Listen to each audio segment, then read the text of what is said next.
Thank you, Abraham.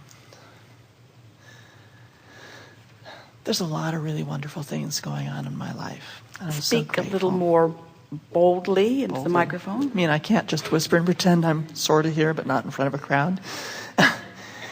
There are a lot of wonderful things going on in my life, and I'm very grateful for all the good things that have been moving in my direction and that I'm open to, and that I call into being. There is one big contrast that I'm struggling with. So, I've been married to the same person for 36 years, and we are very, very, very much in love with one another even after all this time. And of course, the longer you're married to somebody, the more there are certain wrinkles and patterns that come into play that are just crazy-making. My husband is a worrier, but even more difficult for me is the fact that he is inclined to be very critical. It's his natural slant on life. He learned it at his mother's knee, and he still hasn't gotten out of the pattern. I tend to be very self-critical, but I've done a lot of work with that, so I'm much, much more gentle and caring toward myself. However, it's just this almost constant barrage from him on small, little, teeny things, and it just gets to me. It just does. And so I find myself telling little white lies that he doesn't know something, so he can't bother me about it. And sometimes I'll dress a certain way. He says, "Oh my God, those colors don't go." I'm like, "Yeah, they do." But I put so much energy into living with that.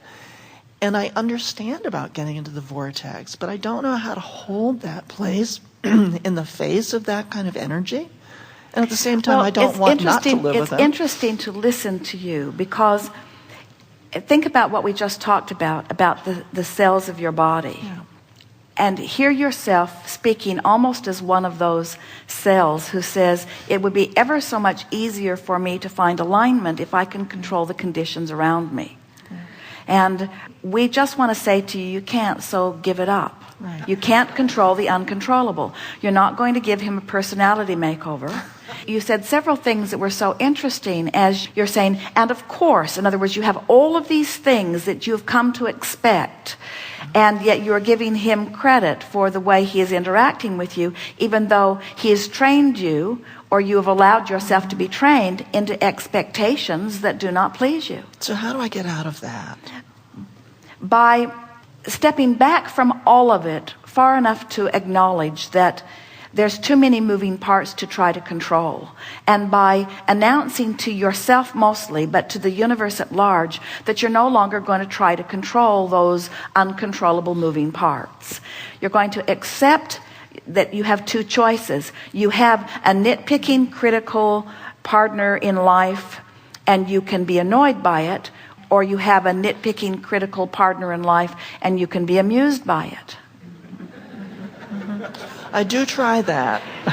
Well, those are your choices. Can't in other words, stay because there. what's bothering so many people is that you think, Abraham, I thought I could have the choice of having a nitpicking partner or not a nitpicking partner. And we say, you don't have those options from where you stand. You've got what you've got. The manifestation is surrounding you, and it will morph, but it will morph into something. It will get a little better, or it will get a little worse by your response to it. And your vibrational response to it is everything. But what happens is, so he's critical and you don't like it, and he's critical and you don't like it, and he's critical and you don't like it, and he's critical and you don't like it, and he's critical and you don't like it, and he's critical and you don't like it, and it's critical and you don't like it.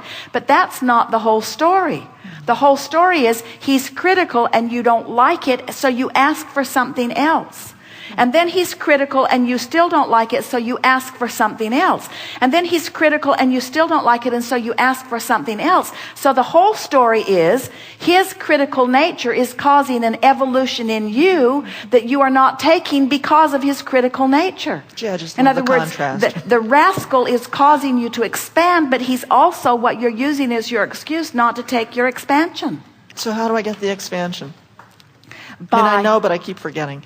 By caring more about how you feel than anything else. By choosing of the two choices you have to find the humor of it or the annoyance of it. By taking control of what you can control, which is your response to anything and everything. In other words, you can control the way your life unfolds, but you cannot control the moving parts that are happening right now.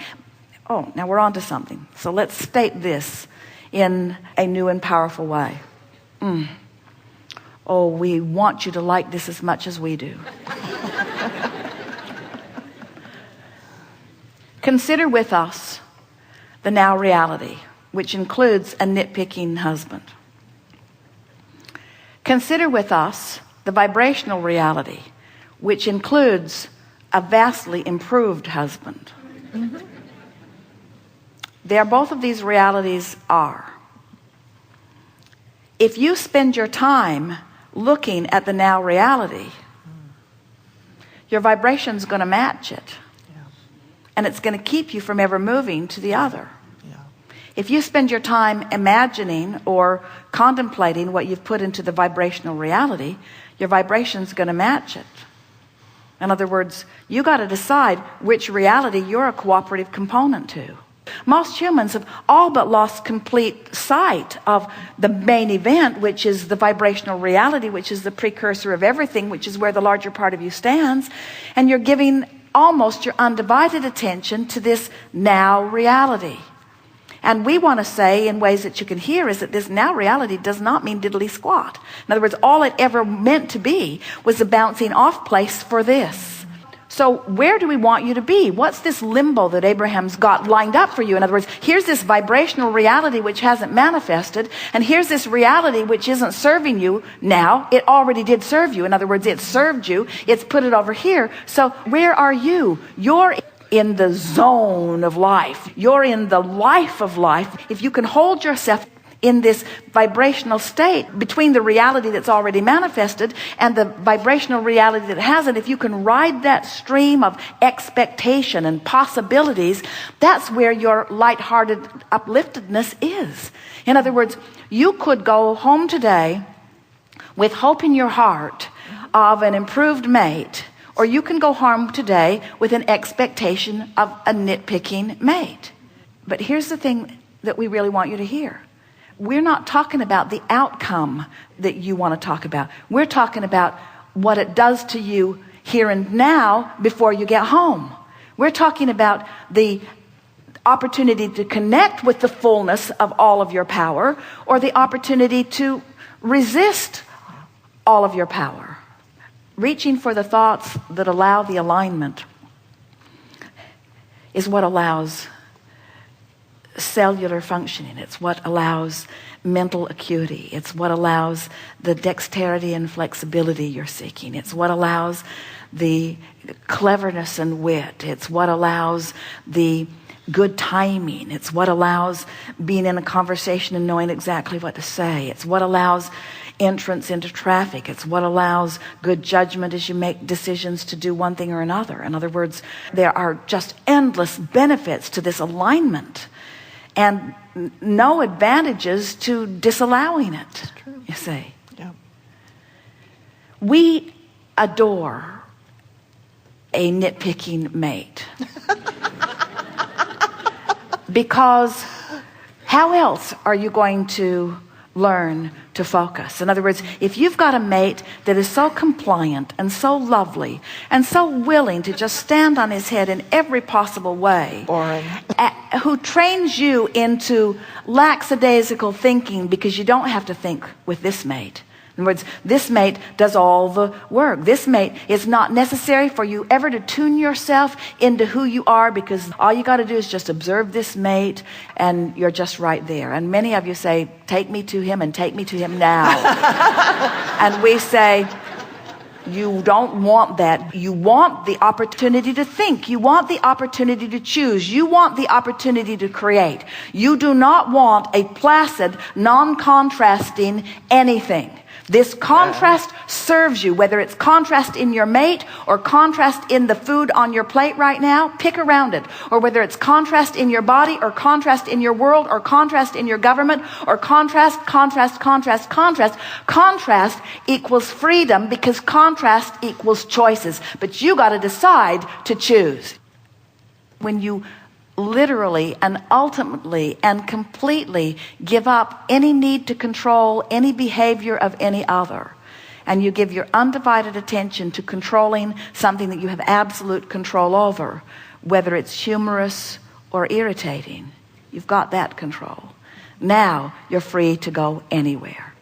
And now As you train yourself into that positive expectation, the cooperative universe surrounds you with more of that. And it does get easier. The more you're in the vortex, the more in the vortex things come to you, and the more in the vortex things come to you, the more easy it is to be in the vortex, and the more easy it is to be in the vortex. So your contrast isn't as great, and things just get better and better for you.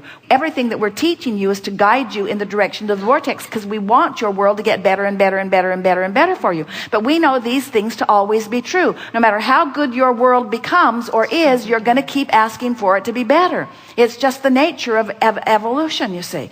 And as long as things are evolving, then you've got to keep up with them, or you're not going to feel good. And it doesn't matter what you use as your current excuse to not keep up with your evolution. There's always going to be something. Today it's an irritating husband, tomorrow it's something else. And so you finally just got to get to the place where you accept the value of the contrast, and you take control of the direction of your thought, and you live happily ever after. Good time for a segment of lunch.